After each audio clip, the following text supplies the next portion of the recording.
안녕하세요. 얼마 전 인생의 귀한 경험을 하고 지금은 싱글맘이 된 40대 초반의 여성이에요. 여러분이 생각하는 이혼 사유 중에 가장 흔하지 않은 사유는 어떤 게 있나요? 저는 제가 바로 그런 흔하지 않은 사유로 이혼을 하게 됐다고 생각해요. 정말 너무도 어이없는 이유였거든요. 제가 이상한 건지 제 전 남편이 이상한 건지 보시고 한번 판단해 주세요. 저와 남편은 친구들의 소개팅으로 만났어요. 저와 남편의 주선자들이 절친이었고 그들의 소개로 남편과 만나 좋은 인연을 이어왔죠.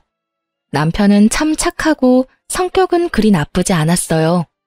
제가 남자 만날 때 거르는 세 가지도 전혀 해당되지 않았죠. 바람기, 폭력, 노름.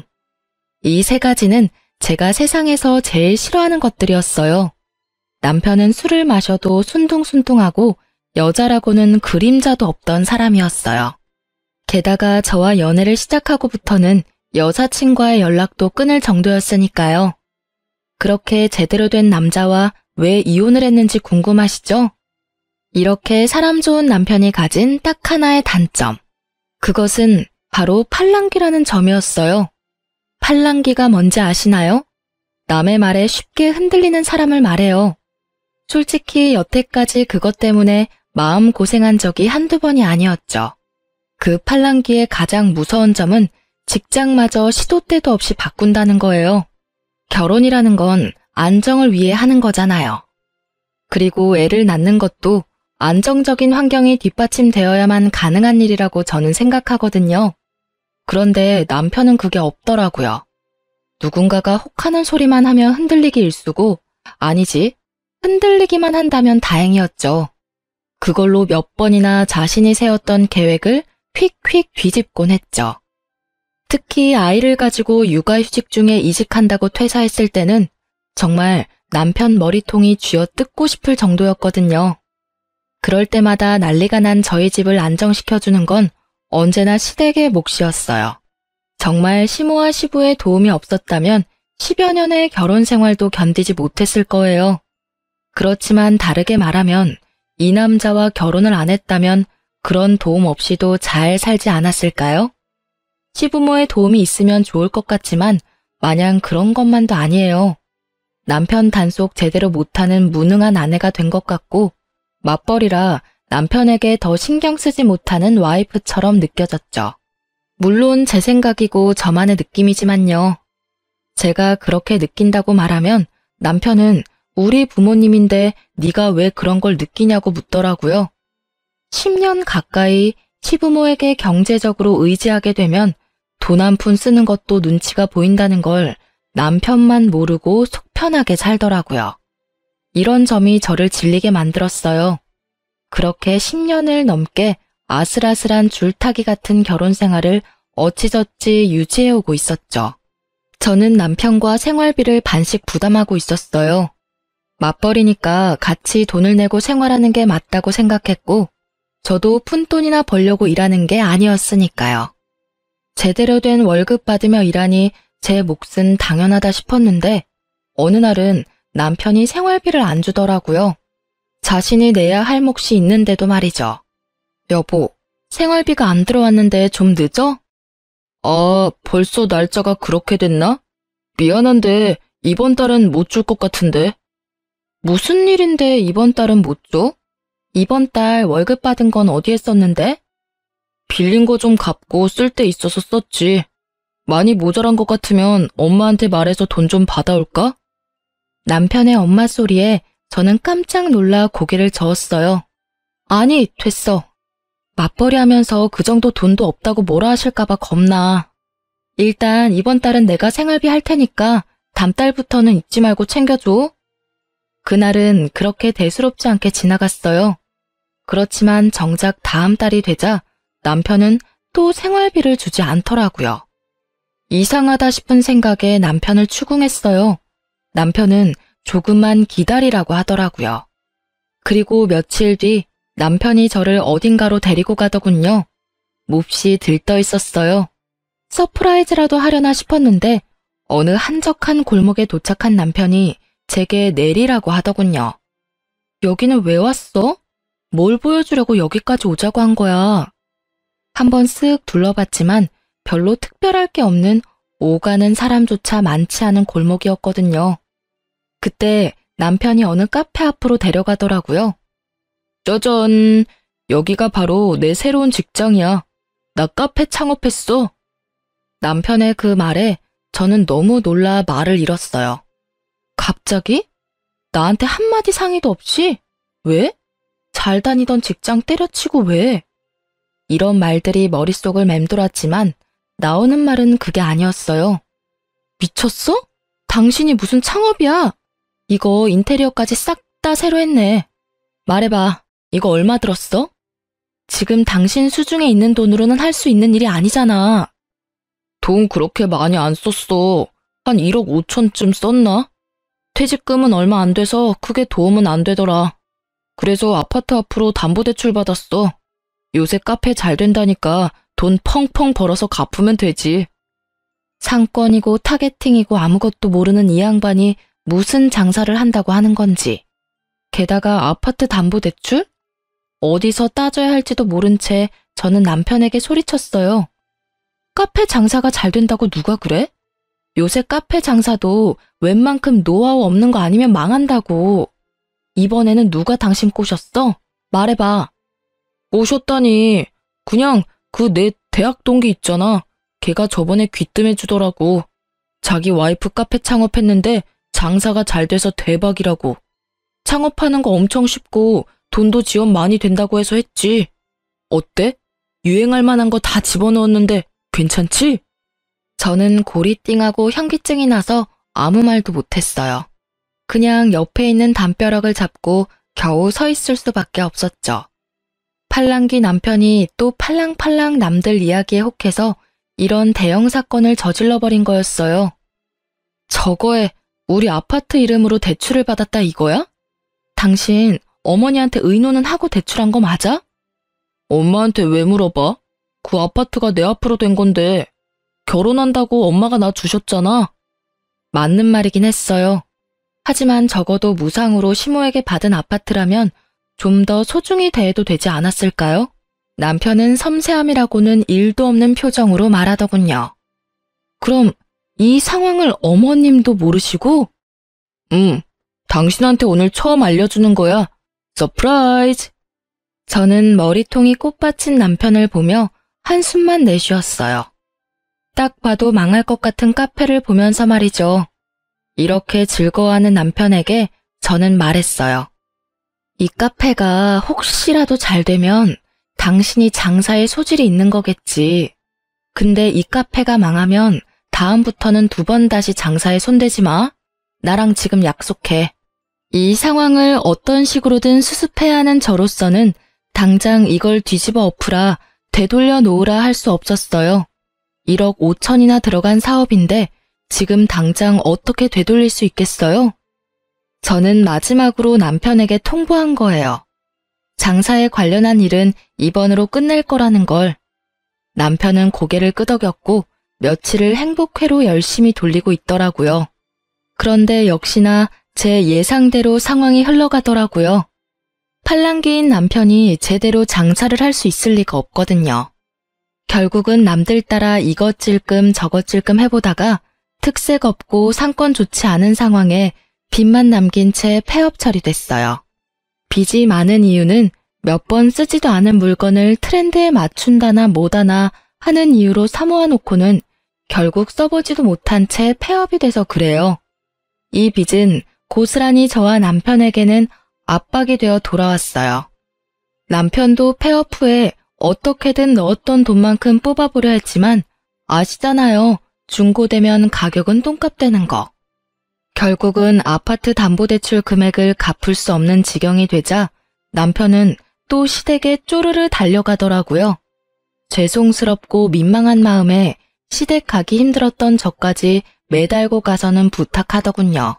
엄마, 나 장사하려고 우리 아파트 담보대출 받았는데 폐업하고 그거 못 갚고 있거든. 담보대출만 어떻게 해결해주면 안 될까? 남편 옆에서 저는 죄인처럼 고개만 숙이고 있었어요. 한숨 쉬는 시모와 탁자를 탁탁 때리는 시부의 소리가 제 심장마저 꽉 죄어오더라고요. 아가, 너 혹시 얘 장사하는 거 알았니? 아니요, 저도 몰랐어요. 생활비를 2달째 안 주길래 혹시나 했는데 이미 제가 알았을 때는 인테리어까지 다 끝낸 상태였더라고요. 시모는 눈을 감더니 한숨을 푹 쉬며 말하더군요. 네가 고생이 많다. 철없는 남편 데리고 살랴 일하랴 해보랴. 내가 그래서 너희 집에 도움을 주는 거야. 그런데 아들이라고는 하나 있는 놈이 도대체 뭐가 모자라서 여기 기웃 저기 기웃 줏대도 없이 맨날 일을 벌리고 뒷수습을 부모한테 맡기는 거야. 응? 말해봐. 너 나랑 척지고 싶으냐? 여태껏 조용히 도와주시던 시모의 분노가 극에 달한 듯 보였죠. 하긴 저런 말이 왜 안 나오나 싶었거든요. 저는 조마조마한 마음으로 고개만 푹 숙이고 앉아 있었죠. 그런데 남편은 그게 또 엄청 서운했나 봐요. 엄마, 나도 그냥 장사한 거 절대 아니야. 아니, 주변에서 하도 카페가 돈벌이가 잘 된다고 하길래 나도 좋은 생각에서 한 거지. 나쁜 생각으로 했겠어? 그런 것 가지고 무슨 척을 지내 마네야. 그리고 나 잘 되면 어차피 다 엄마 아빠한테 잘해주는 건데 왜 내가 뭐 할 때마다 하지 말라고 막는 건데? 막아서 네가 안 한 적 있었냐? 사고는 다치고 수습만 나더러 하라고 한 게 몇 번째인지나 알아? 내가 너를 잘못 키웠지. 애 낳고 살면 철들 거라 생각했던 내가 바보였어. 경고하는데 정명철, 너 이번이 마지막이야. 다음부터 사고치고 여기 와서 이러면 당장 내쫓아버릴 거니까 앞으로는 무슨 일 벌일 때 잘 생각하고 결정해. 돈 대주는 거 이번으로 끝이야, 끝. 그리고 이번 일로 너한테 재산이 있다는 게 얼마나 위험한 건지를 알았으니까 네 앞으로 줄 아파트 명의는 전부 며느리랑 내 앞으로 돌려놓을 거다. 너한테 재산 넘겨줬다가는 한 달도 못 가서 다 털어먹을 것 같으니까. 결국 시모의 불호령에 남편도 깨갱했죠. 저는 그냥 옆에서 듣고만 있었는데도 그 분노가 고스란히 느껴질 정도였거든요. 집에 돌아온 남편은 저한테 투덜대더라고요. 엄마 진짜 너무한 거 아니야? 어떻게 아들 하는 일을 존중을 안 해줘. 솔직히 나도 하고 싶은 거 많은데 언제나 참는 거라고. 그래, 그런 거라면 나도 하고 싶은 거 많아. 다 때려치우고 내가 좋아하는 책이나 읽으면서 여행이나 다니고 애랑 매일 붙어 있고 싶지. 근데 그렇게 살면 우리 생계는? 우리 아이 미래는? 당신한테 없는 건 미래를 생각하는 마음이야. 난 내 자식 매번 이렇게 위험에 빠지게 할 생각 없어. 솔직히 말해서 당신 그런 충동적인 행동할 때마다 나한테 상의도 안 하잖아. 그리고 나서 결국 문제 발생되면 스트레스는 온전히 내가 받고. 나도 어머님 의견이랑 동감이야. 앞으로 이런 일 한 번만 더 일어나면 우리 이혼이야. 알았어? 제 말에 남편은 짜증나는 목소리로 대답하더군요. 당신이나 엄마나 똑같아. 매번 내가 하는 일에 못마땅해야지. 나를 존중하지 않는 게 누군데? 여전히 반성하지 않은 남편은 저와 시모를 탓하더라고요. 그래서 이혼하게? 누가 이혼한대? 그냥 혼잣말했어. 앞으로는 그런 일 있으면 이야기하면 되잖아. 결국 남편에게 대답을 받아내고서야 저는 안심했어요. 그리고 남편의 그런 철부지 없는 행동 탓에 남편 명의가 되었을 아파트는 저와 시모 공동 명의로 변경되었죠. 저는 마음이 조금 편해졌어요. 아파트에 제 지분이 생겨서가 아니라 이제 집 잃을 걱정은 사라졌다는 생각 때문에요. 그 일 이후로 얼마간 남편은 더 이상 사고를 치지 않았어요. 하지만 사고를 치는 것보다 더 큰 일이 먼저 일어났죠.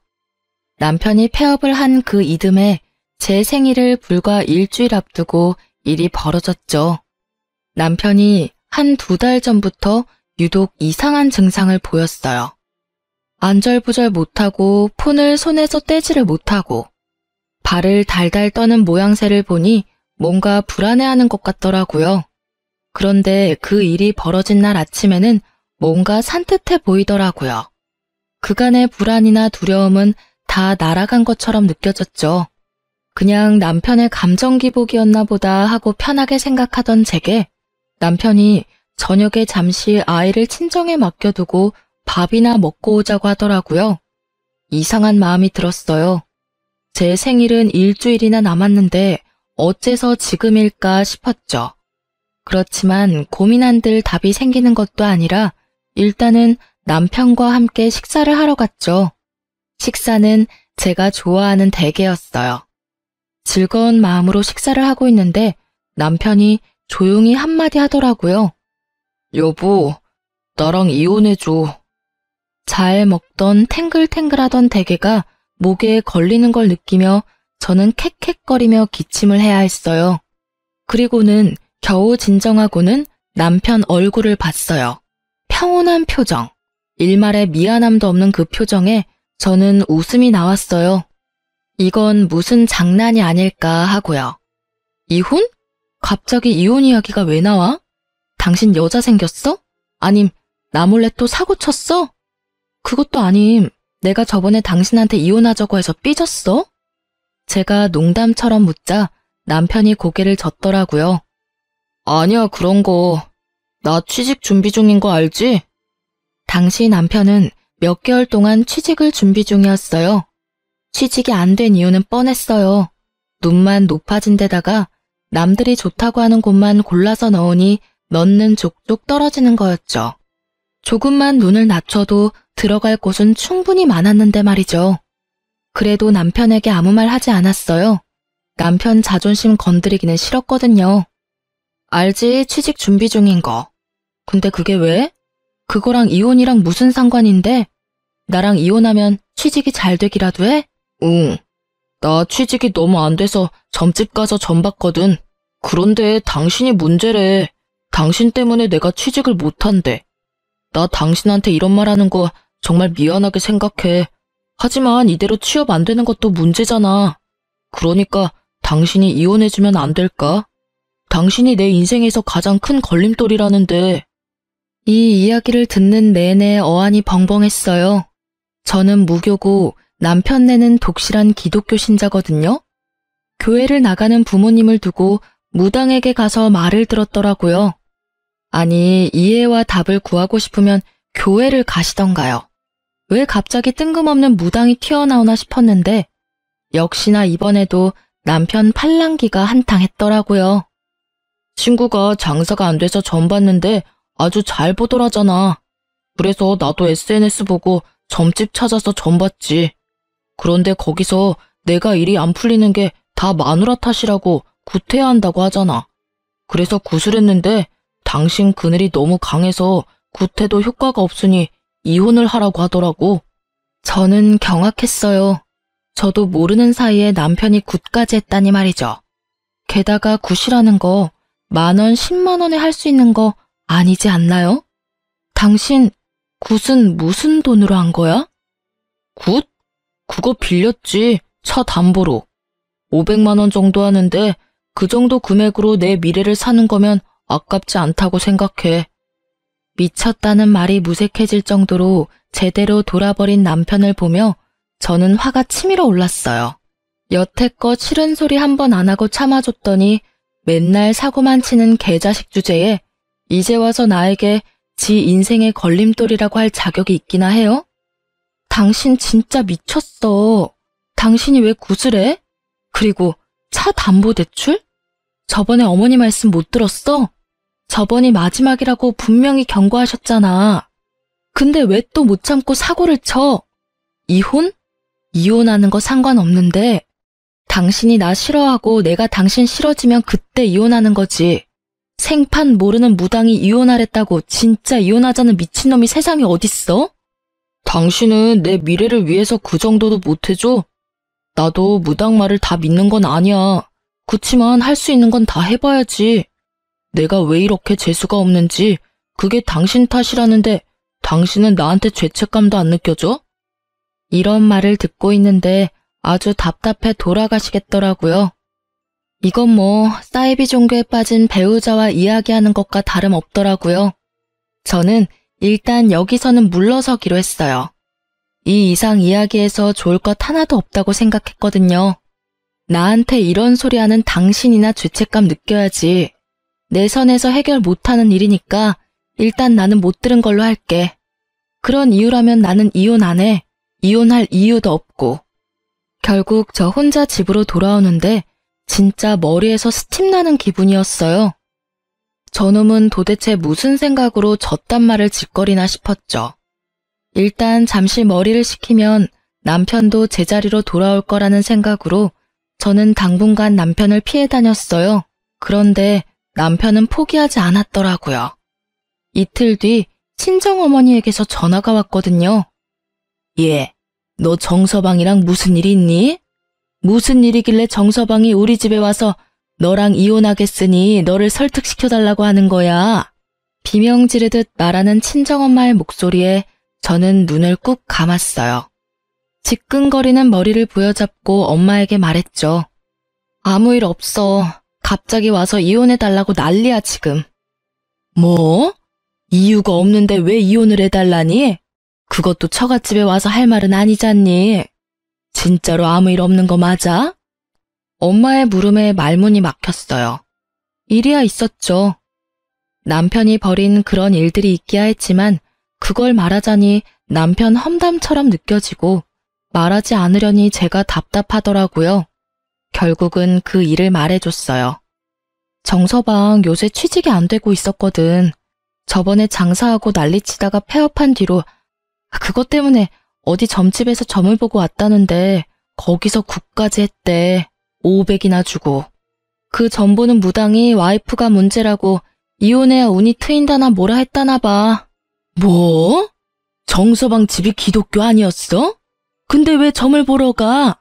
교회를 가서 기도를 해야지. 내 말이 저 사람 속 지금 아무도 몰라. 진짜 미치겠어. 정말로 있던 정도 다 떨어질 것 같아. 요새는 진짜 얼굴 꼴도 보기 싫어.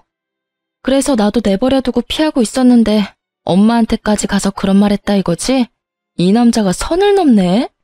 그래 얘 얼마나 떽떽거리면서 이혼 설득시켜달라고 하는지 나는 빚쟁인 줄 알았어 얘. 정서방 진짜 너무하네. 네가 뭔 잘못을 했으면 또 몰라도 아무 이유도 없이 자기 일이 잘 안 된다고 이혼을 하자고 해? 얘, 너 진짜 정서방하고 살아도 되겠어? 아주 눈에 불을 켜고 이혼하려고 하던데. 엄마는 이러다 우리 손주한테 안 좋은 영향 미칠까봐 걱정이야. 엄마 말을 듣고 나니 눈이 번쩍 뜨이더라고요. 제가 이혼을 안 해주면 남편이 우리 애를 이용할지도 모른다는 생각이 들었거든요. 그 생각과 동시에 정신이 돌아오는데 어떻게든 결판은 봐야겠다고 생각했어요. 그리고는 잠시 남편과 이혼에 대해 생각해봤어요. 이혼 사유가 팔랑귀인 남편 때문이라니. 어디 가서 이야기하기도 부끄러울 지경이라 저도 진짜 미치겠더라고요. 아무리 귀가 얇다 한들 이건 너무하지 않나 싶은 생각이 들었죠. 저는 그날 엄마와 통화한 뒤 남편과 마주하기로 했어요. 남편에게 물어봤죠. 당신 진짜 나랑 이혼하고 후회 안 할 거야? 나 솔직히 당신이 우리 집까지 가서 이혼 설득해달라고 해서 완전 빈정상하고 열받아서 이혼하고 싶은 마음이거든? 원하면 해줄게. 근데 조건은 내가 원하는 대로 맞춰줘야 해줄 수 있어. 가능해? 조건이 뭔데? 당신이 이혼만 해주면 나 다 해줄 수 있어. 내가 원하는 이혼이기도 하고. 일단 우리의 친권이랑 양육권 나한테 줘. 나 애 없으면 못 살아. 그리고 위자료도 줘. 최대한 많이. 그리고 살 수 있는 곳도 마련해주고. 이 조건에도 남편이 수락한다면 기꺼이 이혼해주기로 결정을 내렸죠. 그리고 남편은 1초의 고민도 없이 알겠다고 대답하더라고요. 진짜 이혼이 하고 싶었나 보더라고요. 꼴랑무당말 하나로 우리는 결국 이혼하게 됐어요. 그나마 남아있던 애정은 남편의 역대급 민폐짓으로 모두 사라졌고 결국 저도 이혼을 원하게 되었으니 어찌 보면 무당이 한 말이 틀림없었던 건지도 모르죠. 그렇게 합의 이혼을 하려고 했는데 남편이 그날부터 엄청 분주하게 움직이더라고요. 무슨 일인가 싶어서 알아보려 했지만 전혀 예상치도 못했는데 남편이 지난밤 제가 자고 있을 때 노트북을 하는 걸 봤었거든요. 혹시 뭔가 있나 싶어서 노트북 검색 기록을 찾아봤어요. 웹페이지마다 이혼 변호사, 이혼 전문 변호사, 유책 배우자, 언어폭력 이런 내용을 검색했더라고요. 이상하다 싶었죠. 우리 이혼에 유책 배우자가 있다면 남편일 거고 언어폭력 같은 건 없었거든요. 그리고 합의로 하기로 했는데 변호사가 필요할 리가 없잖아요. 뭔가 수상한 냄새가 가득한 그때 바탕화면에 뜬 처음 보는 폴더 하나를 클릭하자 남편이 뭘 생각하고 있었는지 확인할 수 있었어요. 그 내용을 보자마자 저는 정신줄을 놓고 욕부터 입 밖으로 꺼내고 있었어요. 바로 이 미친놈이 제가 이제껏 남편에게 보낸 카톡 내역을 짜집기 해서 저를 유책 배우자로 만들려고 했다는 거예요. 와, 진짜 이 상황이 어이없는 건 저희가 합의를 하기로 했는데 뒤로 이런 짓을 하고 있었다는 거죠.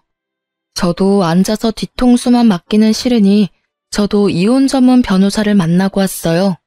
물론 제가 본 것들을 저장시켜 두고요.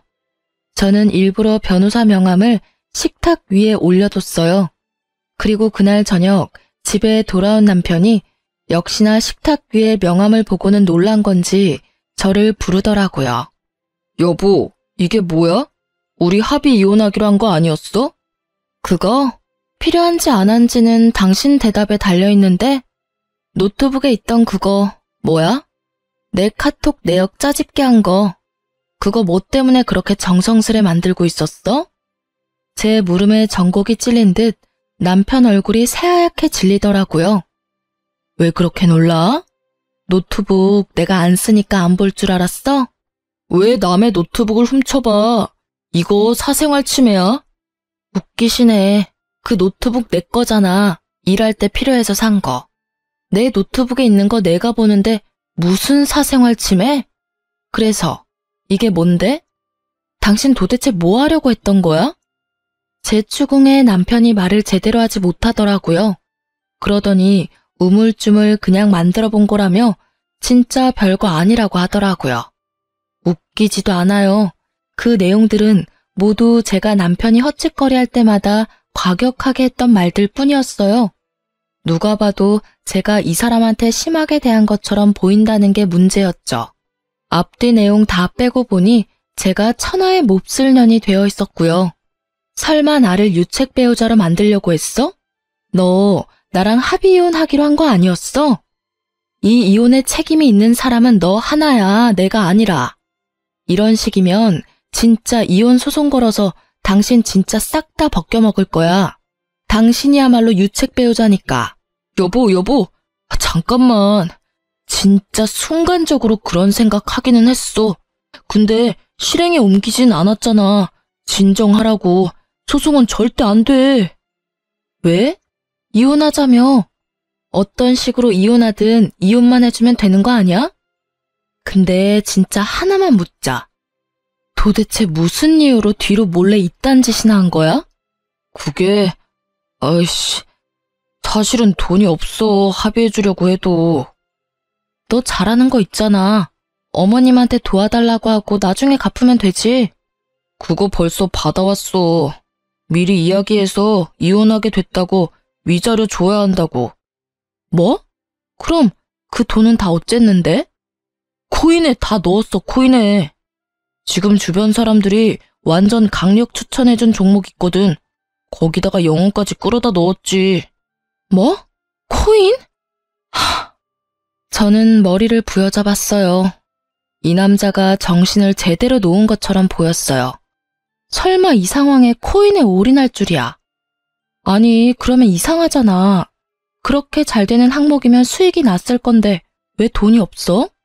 잘 벌어서 나한테 위자료 주면 되지.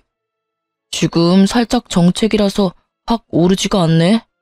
솔직히 위자료 한두 푼도 아닌데 좀 부담스러워서 그런 거 잠깐 생각해 본 거야. 그런데 나 아직 시도한 건 아니니까 나한테 뭐라고 하면 안 되는 거 알지? 남편의 얼굴을 보는 게 이렇게 고역인 적이 있었을까요? 저는 이 상황을 그냥 넘길 생각은 없었어요. 남편을 끌고 시댁을 찾아갔어요. 어머님, 저랑 이 사람이랑 이혼하기로 했다는 이야기는 들으셨어요? 그래, 들었다. 아들이 위자료 좀 빌려달라길래 5천 빌려줬어. 그런데 오늘은 무슨 일이니? 그 위자료 아드님이 코인 하느라 다 날려먹었다고 하더라고요. 그래서 위자료 안 주려고 저를 유책 배우자 만들려고 했고요. 언어폭력이나 행사하는 쓰레기 와이프로 만들려고 하더라고요. 제 말에 시모의 눈썹이 움찔거리더라고요.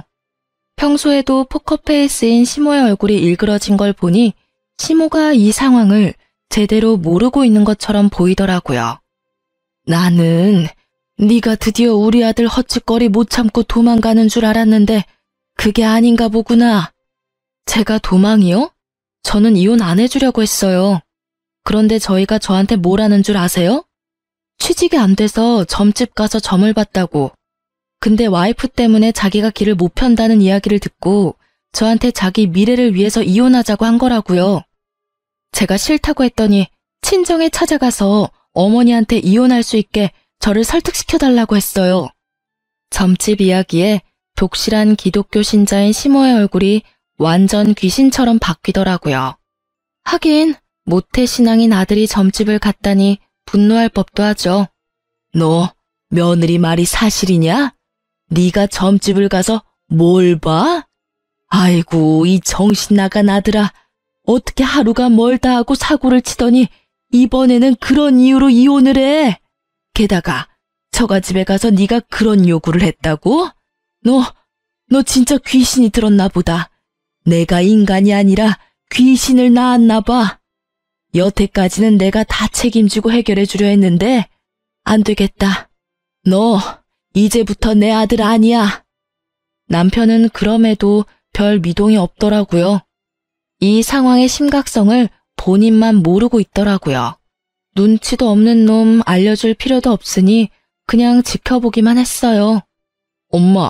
엄마는 아들 미래가 중요하지 않아? 며느리 때문에 내 출세가 막힌다는데 그럼 며느리를 내치는 게 맞지. 왜 나를 탓하는지 이해가 안 되네? 저 말하는 것 좀 봐. 네가 지금 집에서 가져간 돈이 얼마나 되는지 알아? 이혼 위자료 내가 너한테 주는 게 아니었어. 며느리한테 직접 줬어야지. 엄마, 그리고 와이프랑 엄마 공동 명의로 된 아파트 엄마 거잖아. 그거 나한테 돌려주면 안 돼? 안 돼. 너한테 돈 줬다가는 아무것도 남는 거 없을 거다. 네가 어차피 위자료 날려먹었으니까 그 아파트는 며느리 줘. 위자료로 그 아파트 정도가 아니면 내가 부끄러워서 고개도 못 들고 다닐 지경이야. 그런 정신 나간 이유로 애까지 있는 마누라를 버리는 놈이 내 자식이라는 게 부끄러워 미칠 것 같다고. 아, 엄마. 그거 나한테 주기로 한 건데 왜 말을 바꾸는 건데? 솔직히 저는 그 아파트 시댁에서 다시 가져갈 줄 알았거든요. 그런데 시모가 저한테 준다니 저도 당황스러웠죠. 네가 나한테 가져간 돈은 그 아파트 2배나 돼. 너는 진짜 양심도 없니? 엄마가 네 은행이야? 뭔 일만 있으면 찾아와서 돈이나 해달라고 하고 수습이나 해달라고 하고. 나도 이렇게는 못 산다. 네가 제정신 차릴 때까지 나는 이제 더 이상 아무것도 안 해줄 거야. 그리고 합의 이혼 안 하면 소송비도 일절 지원 안 할 테니까 그렇게 알아. 시모의 불호령에도 남편 얼굴은 의기양양하더라고요. 그래, 엄마 마음대로 해. 나도 코인으로 돈 좀 벌었거든? 그거 있으면 저딴 아파트 별거 아니니까. 나중에 나한테 와서 빌며 후회나 하지 말라고. 그럴 일 없을 거다. 그리고 너 우리 집에 들어올 생각하지 말고 집이나 찾아봐. 지금 있는 집은 며느리한테 위자료 대신 줄 테니까. 결국 저는 위자료 대신 그 아파트를 받기로 했고 남편은 그 집에서 쫓겨나가듯 나갔어요. 합의 이혼을 한 거고 일단 아파트는 공동 명의로 되어 있는 상태라서 어머님이 제 명의로 돌려주셨어요. 저를 유책 배우자로 만들려고 했던 남편도 저한테 그걸 들킨 뒤로는 어떻게 해볼 생각도 안 한 것 같더라고요. 시모 덕분에 무사히 이혼을 한 저는 살고 있던 집이 찝찝해서 팔아버리고 그 돈으로 다른 곳에 아파트를 얻어서 들어갔어요. 그리고 양육비에 대해서는 시모가 남편 몰래 먼저 연락이 왔더라고요. 자기 아들이 언제 사고를 쳐서 또 돈을 다 날릴지 모르니 일시금으로 위자료 명목으로 5천만 원을 더 주시겠다고요. 양육비 절대로 못 보낼 상황 생길 것 같다고 하시면서요. 저는 사양하지 않고 받았어요. 혼자서 애 키우게 됐으니 그 돈도 감지덕지였죠. 남편놈 성격 제대로 알고 있던 시모가 이렇게 챙겨주는 것도 너무 감사했어요. 그리고 몇 달 안 지나서 전 남편에게 연락이 왔더라고요. 전화를 받지 않으려다가 받았어요. 여보, 혹시 나 돈 좀 빌려줄 수 있어? 우리 이제 남이야. 난 당신한테 이런 요구 받을 이유도 없고 받고 싶지도 않아. 당신 코인 잘 되고 있다면서 그럼 그거 팔아서 돈 마련해. 코인은 망했어. 그리고 당신이랑 이혼한 것도 내가 잘못한 것 같아. 그러니까 우리 다시 잘해볼 생각은 없어? 무슨 소리야. 당신이 이혼하고 싶다고 해서 내가 해준 거잖아. 나는 그때 당신 보고 있던 정도 다 떨어진 사람이야. 그런데 코인 망했다고 다시 만나자고? 너 그게 나한테 할 소리니? 나도 어쩔 수 없었어. 나 사실은 대출 당겨서 비트코인 샀었거든. 코인이 안 올라서 고민하다가 SNS에 유명한 점집이라고 찾아서 갔는데 그 코인 안 오르는 게 내 운이 당신 운에 막혀서 그렇다는 이야기를 들었거든. 그래서 이혼하자고 한 거야. 근데 얼마 전에 코인이 망했거든? 당신 TV에서 보지 않았어? 코인 때문에 난리 났었잖아. 저도 아는 사건이었어요. 수많은 피해자를 양산한 그 코인에 대한 기사를 본 적 있었죠. 못 볼 수가 없었어요. 인터넷 기사 1위에다 아예 도배가 됐었으니까요. 엄청나게 뻥튀기 된 코인이 순식간에 폭락한 뒤 결국 폐지가 됐었죠. 그거 보면서 혹시나 싶긴 했는데 역시나 그 코인에 전 남편도 투자를 했었던 거죠. 대출까지 당겨서. 그 코인이 당신이 투자한 코인이었어? 그러게 누가 그렇게 무리하게 코인을 하래? 어머님이 주신 내 위자료까지 거기에 넣었으면 나한테 와서 이런 말 하는 건 좀 아니지. 진짜 미안하게 생각해. 나도 몰랐어. 코인 망하고 나도 놀라서 그 점집 찾아갔는데 없어졌어. 게다가 사기꾼이었다고 난리 났더라고. 반짝 한 달만 하고 도망갔다고. 그래서 너무 걱정돼서 다른 점집 찾아갔거든. 그런데 거기서 그러더라고. 내 운이 엄청 안 좋아서 그렇다고. 와이프랑은 관련 없고 와이프는 오히려 제 방 역할에서 풍파를 좀 막아줬을 거라고 하더라고. 이혼했다고 하니 그럼 제 방이 없어져서 안 좋은 기운을 그대로 다 맞았을 거라고 하잖아. 내가 사기꾼한테 속아서 그런 거니까 당신이 이해 좀 해줘. 내가 그걸 왜 이해를 해야 해? 언제는 나더러 당신 인생의 걸림돌이라더니 이제 와서 그런 말하면 내가 좋아할 줄 알았어? 얼씨구나 하고 당신 따라 다시 재결합해줄 줄 알았냐고. 정신 좀 차려. 사기꾼한테 당해놓고 또 점집을 갔어? 왜 그러니? 당신이 이러니까 내가 이혼한 거야. 이제는 내가 감당할 수 없을 만큼 당신이 너무 우유부단하고 팔랑거리잖아. 도대체 다른 사람들 말에 왜 그렇게 줏대 없이 나부끼는 건데? 줏대가 없다니. 나도 이러고 싶어서 이렇게 사는 게 아니라고. 솔직히 말해서 나도 잘 살고 싶어서 이런 거 저런 거 해보다가 이렇게 된 거잖아. 줏대가 없는 게 아니라 이것저것 도전해본다고 생각해주면 안 돼? 도전? 당신 나랑 애 앞에서 그런 이야기 할 수 있어? 당신 도전에 우리가 얼마나 불안하고 두려웠는지 이야기 안 하면 몰라? 매번 당신이 이직하거나 장사를 하려고 할 때마다 돈은 나가고 결국 뒤에 남은 빚 못 갚을 것 같아서 끙끙댈 때 당신이 우리한테 해준 게 뭐야? 당신 느긋한 표정으로 매번 어머님이 해결해 주실 거라고 철석같이 믿고 있었지? 나는 어머님이 당신한테 정 떨어져서 이번에는 수습 안 해주면 어쩌나 하고 매번 걱정하던 기억밖에 없어. 재결합? 내가 미쳤어? 사기꾼 말 그대로 믿고 나하고 이혼하겠다고 한 거 나는 죽을 때까지 못 잊을 거야. 그런데 그런 나하고 재결합을 하자고? 그럼 나는 매일, 매 시간 당신이 혹시 어떤 사람에게 또 어떤 말을 듣고 나랑 이혼하자고 할까 걱정하며 살아야 할 텐데 난 절대 그런 짓 안 할 거야. 내가 당신한테 이렇게 큰 배신감을 2번이나 느껴야 해? 제 말에 전 남편이 입술을 꾹 깨물더라고요. 자기가 양심이 있으면 말 못해야 정상이죠. 그나마 양심이 남아있는 듯해서 다행이었어요. 저는 남편에게 마지막 말을 꺼냈어요. 나는 절대로 그럴 생각 없어. 당신이 억만금을 준다 해도 당신하고 재결합할 생각 없으니까 2번 다시 찾아오지 말아줘.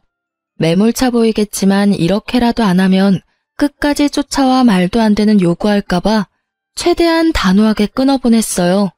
그렇게 몇 달을 연락이 다시 없었거든요. 그 전 남편 연락을 듣게 됐어요. 전 남편이 저한테 쫓겨나서 시모에게 찾아갔는데 시모가 아예 받아줄 생각도 안 했다고 하더라고요. 그러면서 전 남편에게 이미 유언장에도 전 남편 이름 지웠다면서 앞으로 찾아오지 말라고 했다고 하더군요. 시모는 그래도 완전히 내칠 생각은 아니었는지 전 남편에게 앞으로 7년 동안 한 직장에서 꾸준히 일하며 성실하게 다니고 난 뒤에 오면 재산을 조금은 남겨준다고 했대요. 하지만 글쎄요. 하루가 멀다 하고 남의 이야기에 마음이 들썩이는 저 남자가 무슨 수로 7년을 꾸준하게 한 직장을 다닐 수 있을까요? 게다가 저번에는 무리하게 아들 만나서 엄마랑 다시 잘해보려고 할 테니 도와달라고 했다더라고요. 애한테 무슨 짓을 하는 건지. 그렇지만 저학년인 아들이 그 말 듣고 한마디 했다고 하더라고요. 아빠가 먼저 우리 버리지 않았냐고요. 그리고 아빠가 있었을 때보다 지금이 더 마음 편하다고요. 결국 그 이야기에 전 남편은 더 이상 면접 교섭도 하지 않았어요. 그리고 지금은 시댁이며 저며 아이에게 버림받고는 혼자 원룸살이하며 택배 알바하며 돈 갚고 있다고 하더라고요. 시모가 갚아주지는 못하니 본인이 갚기는 해야 하니까요.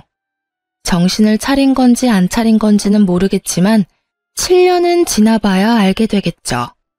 저는 남편과 그렇게 완벽하게 타인이 되고 그 뒤로 마음 편하게 잘 살고 있어요. 남들은 이혼하면 힘들다, 괴롭다, 혼자 돈 벌고 애 키우는 거 힘들다 하지만 저는 이제야 사람답게 사는 것 같아요. 몸이 힘들어도 마음고생은 덜하니까요. 매번 남편이 언제 사고 칠까 전전긍긍하고 사고 친 거 뒷수습은 잘 될까 끙끙 앓던 일들이 아예 사라져버렸잖아요. 정말로 마음이 너무 편해요. 게다가 남편과 이혼하면서 승진까지 되면서 근무 환경이 무척 좋아졌죠. 물론 책임감은 배가 되었고 시간도 많이 부족해졌지만 부족한 시간을 채워주기 위해서 친정 부모님들도 많이 도와주시거든요. 아빠 없이 혼자 자라는 아이 티나지 않게 잘 도와주고 계셔서 감사하고요. 아이는 제게 항상 고맙다는 말을 많이 해줘요. 이런 힘든 와중에도 엄마 생각 많이 해주는 착한 아이로 커준 게 너무 대견하고요. 글을 쓰기 위해 기억을 떠올리면서도 제가 이런 한심하기 짝이 없는 이유로 이혼을 하게 된 것이 여전히 부끄럽고 비참하고 어디 가서 말하기 힘든 일이 됐어요. 이게 어떻게 이혼 사유가 될 수 있을까 싶어서 말이죠. 하지만 과정이 어찌됐든 저도 그 과정에서 남편에게 분노를 느꼈고 정이 다 사라져버렸으니 이혼하게 된 거지만 제가 글을 쓰게 된 것도 이런 한심한 이유로도 이혼을 하게 될 수도 있다는 걸 알려드리기 위해서거든요. 남편이 팔랑귀 때문에 매번 집을 말아먹을 정도라면 이혼하시는 게 편하다고 말씀드리고 싶네요. 모든 분들이 편하게 살 수 있길 바라며 글을 이만 마칩니다.